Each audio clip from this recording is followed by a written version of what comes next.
Yes, we can certainly agree that Donald Trump has a massive ego to the point of being a malignant narcissist. But in this breaking story, you will not believe even the level of hubristic pettiness that this man can actually stoop to when he's a two-time elected president. However, honestly, it shouldn't shock you.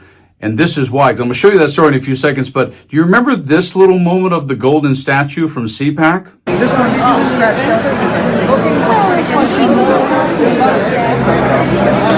And then I have... Yep. This is your boy. And that was then. And even now, you have people breaking the flag code in America to create art or paintings that actually desecrate the flag, but in the honor of Donald Trump's assassination attempt. Look at this. I want to present to you the first ever fight flag. Wow. You're a very talented guy, huh? These are all your points, sir, from your presidency on here. That's terrific. And this is for you. We want to give this to you. This is really good. Thank you. And be reminded, the flag code is the federal law that sets forth guidelines for the appearance and display of the U.S. flag by private citizens. These guidelines specify times and conditions for display of the flag, manners and methods of display, and buildings where such displays should occur. The flag should never have placed upon it, nor any part of it, nor attached to it, any mark, insignia, letter, word, figure, design, picture, or drawing of any nature.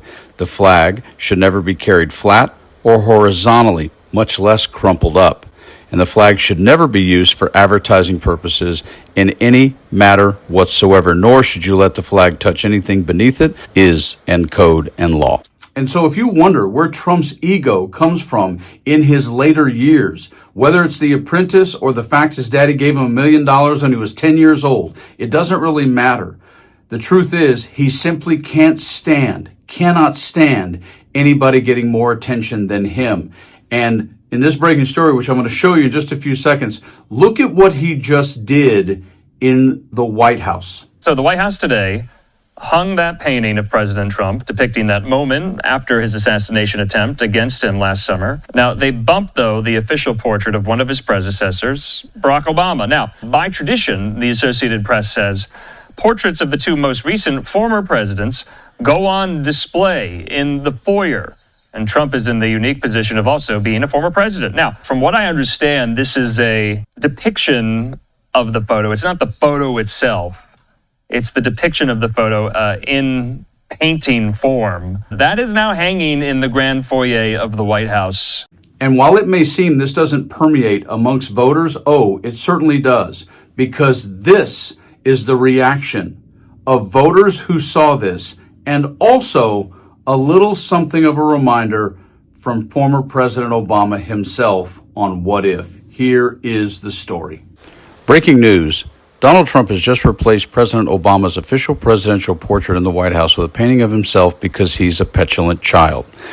Response to this online is, in quotes, next is an airbrush Elvis on black velvet. What total crap. Racism, racism. Get ready for ubiquitous statues and billboards of Orange Deer leader. Welcome to the Banana Republic. One more picture of that egomaniac to desecrate the White House. Great. It is okay. Trump narcissism on display. Picture of a con man in full display. Let's hope when Trump leaves the White House, he'll take that crappy picture with him and leave the classified documents he hid. A true racist narcissist. Imagine if I had done any of this.